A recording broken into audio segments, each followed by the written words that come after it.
Price कम कर देने से आपकी मेहनत कम लगेगी ऐसा नहीं होता है। So hello guys, welcome back to creamy cake में। तो ये जो केक था ये 6 केजी का फ्लैट रोज़ मिल्क फ्लेवर में केक था और ये कॉर्पोरेट ऑफिस से मुझे ऑर्डर आया था जो कि उनको मंथली बर्थडे सेलिब्रेशन के लिए चाहिए था। और इसके सोकिंग के लिए मैंने एक सिरप बनाया था, रोज़ सिरप, लाइक सोकिंग के लिए। तो उसमें मैं मिल्क का यूज़ करती हूँ, उसमें कोई भी पानी नहीं डालती हूँ मैं, सो इसीलिए मैं इसको रोज़ मिल्क फ्लेवर बोलती हूँ। और सेकेंडली मैंने एक मतलब रेडीमेड भी सिरप यूज़ किया था इसमें, ताकि इसका फ्लेवर और भी एनहांस हो। सो ये केक खाने में तो बहुत अच्छा था, क्योंकि मैंने पर्सनली भी ये फ्लेवर्स खुद भी ट्राई किए हुए हैं किसी और को देने से पहले।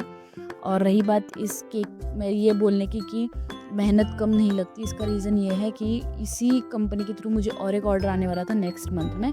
सो होता ये है कि वो जो डेट फिक्स करते उस डेट में मैं अवेलेबल नहीं थी, तो मैं उनके इंसिस्ट करती हूँ कि आप थोड़ा सा आगे कर लीजिए, 1 हफ्ता या फिर 4 दिन। तो वो मुझे बोलते हैं ठीक है, हम डेट बताते हैं। तो फिर वो एक डेट बताते हैं जब केक ऑर्डर करना होता है। और मैं केक खरीद मतलब सारा सामान खरीद रहती हूँ, ड्राई मटेरियल वगैरह जो भी लगना था। और फिर होता ये है कि वो लोग लाइक कैंसिल कर देते ऑर्डर। तो मुझे लगता है कि चलो ठीक है, नेक्स्ट मंथ में तो ऑर्डर आ ही जाएगी।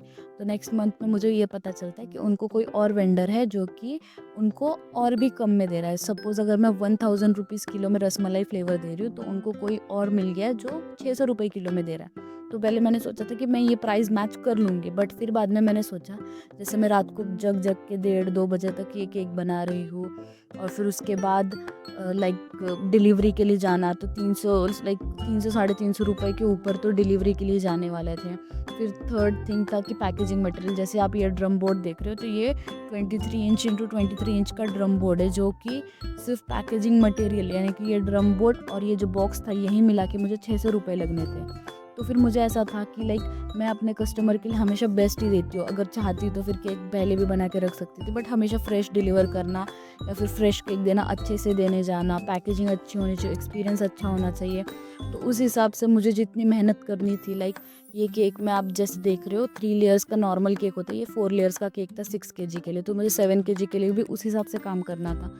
तो मुझे नहीं लग रहा था कि इतना मेरी मेहनत के लिए वो जस्टिफाइड था, कि लाइक कुछ प्रॉफिट ही नहीं बचता, ज़्यादा से ज़्यादा कितना ही बचता उसके अंदर भी। सो आप भी बताना कि आपको इसका क्या लगता है, लाइक आपका ओपिनियन क्या है कि ऐसा करना चाहिए या नहीं करना चाहिए। और एट द सेम टाइम ये केक बहुत ही बड़ा था, और मुझे एटलीस्ट इतना तो रियलाइज़ हो गया था कि मैं इतना बड़ा केक तो बना ही सकती हूँ। सो आप भी बताना कि ये केक आपको देख के कैसा लगा, और आपको क्या लगता है कि मेहनत के पैसे लेने चाहिए या नहीं लेने चाहिए, या फिर कस्टमर को खुश कर देना चाहिए। तो बने रहे क्रीमी केक बेक के साथ। बाय।